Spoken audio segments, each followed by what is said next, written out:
Okay, I wanted to do a video on PCOS before and after weight loss surgery, just to give you my experiences and everyone's experiences with PCOS. The symptoms that they have and everything is different and varies widely from one person to the other, but I can only tell you about me, so thought I would do that because sometimes, you know, people would like to hear what other people are going through and what happens after you have weight loss surgery as far as that goes. Alright, so like in 2006, I think it was, may have been 2000, yeah, it was 2006.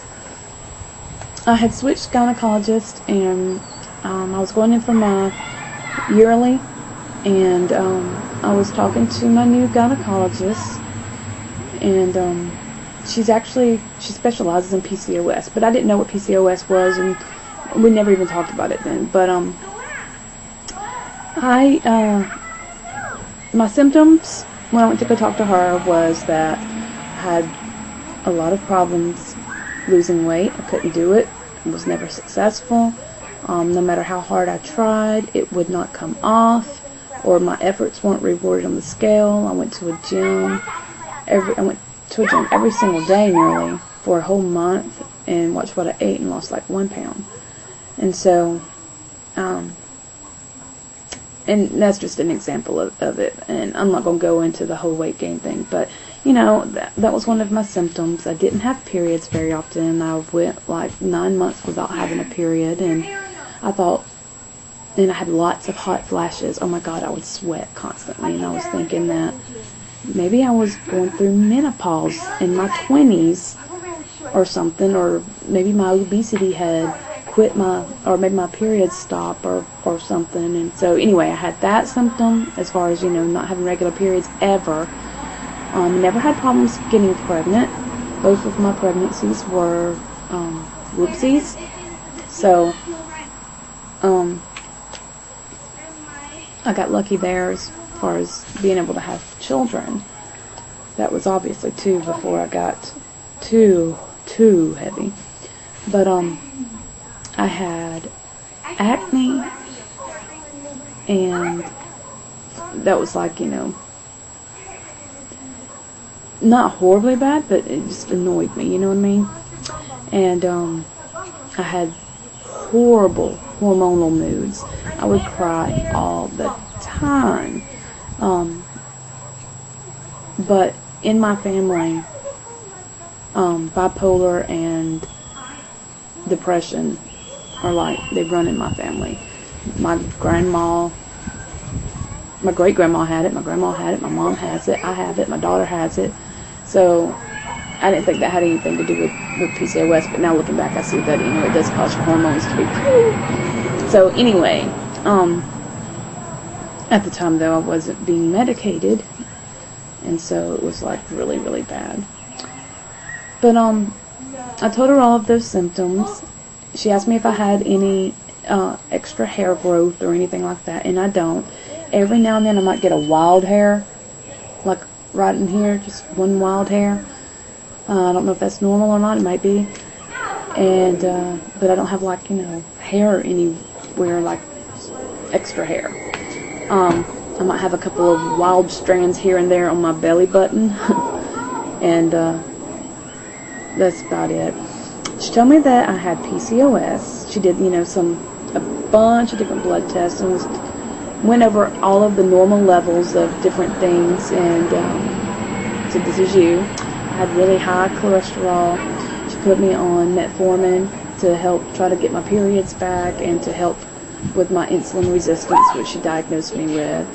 And I was on, did I say a cholesterol medicine? I was on 2 of those.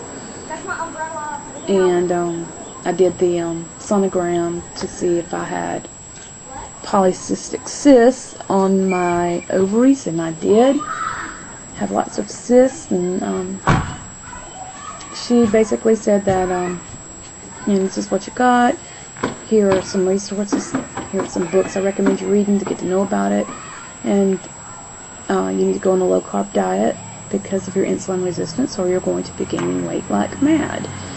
And she said you're going to have a difficult time taking weight off, which I'd already figured this out over years and years and years of dieting with no results, or gaining everything back after struggling to lose 1 pound or 2 pounds or whatever. But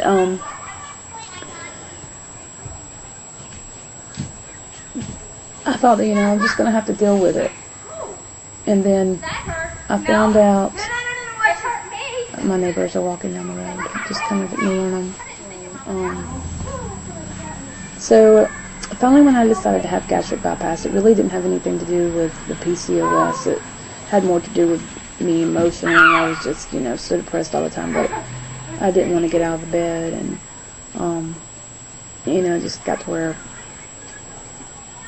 I hated the way I looked so bad that it was debilitating, and felt bad, and I had asthma, and my joints hurt so bad when I walked, and I was just gaining and gaining and gaining and nearing 300 pounds, and just high cholesterol on a diabetes type medicine and 2 cholesterol medicines and so forth. Anyway, I'm not going to get onto why I had gastric bypass, but had it, and now what was PCOS like afterwards. Well, as soon as I had my surgery, like that week that I got home, I got a period, and I hadn't had a period in months and months and months and months. And let me tell you, it was horrible. It's like I had 5 years worth of periods coming out at once. And I will not go into the huge details, but let me just say that it was like a CSI crime scene. How about that? And, hi. So anyway, I made up for it.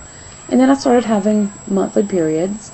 I'm not positive if it was every 28 days. It may have been like every 30. Yeah, didn't really keep that good of track. I just know that I had them every single month. But here, for the past couple of months, they've been getting farther and farther apart. And in fact, I think I'm on day 38 or 39 right now. Still haven't had one. But it got easier to lose weight, obviously, after the bypass. But I had to do a low-carb diet. And I have seen that if I introduce too many carbs, I mean, not even like a whole lot, just, having a sandwich could be too much bread for the day. It's just detrimental. My body will not lose like a normal person. I have to low carb. And I compared myself a lot to my peers when I was losing weight, looking at everybody else in the weight loss surgery community, and everyone was losing so much faster, and I'm sure it probably had something to do with maybe my insulin resistance and PCOS, I don't know, but, everybody was losing like 5, 6, 7 pounds a week, and that's what I would lose in a month, exercising my butt off, running, doing strength training, watching what I ate, and I'm meticulous. I record every single thing that goes in my mouth, and I have for the past 2 years, and it just was harder for me. But don't worry, those of you. I'm here now, I made it. It just took me longer than everybody else. But I'm going to kill that kid. Good choice. Presley, you don't have permission to go to a neighbor's house. Get over here. Give her an inch and she takes a mile. So anyway, I'm not on any kind of medications anymore. I'm off of the diabetes medicine, obviously, and I'm off of the high cholesterol medicines. All of that is fine. My hormones seem to be good now. All my blood work comes back good. I still have the emotional issues when I don't take my medicines. Hormones, thank you. Welcome. But as far as my symptoms go, everything is better, but I don't think PCOS ever truly goes away. And I thought it would truly go away after I started having my periods. I thought, okay, I'm cured, but obviously I'm not, or I would be on my period right now. But a lot of the main symptoms that I was having medicines for are gone, so that's good. And I'm sure if I wanted to conceive, I wouldn't have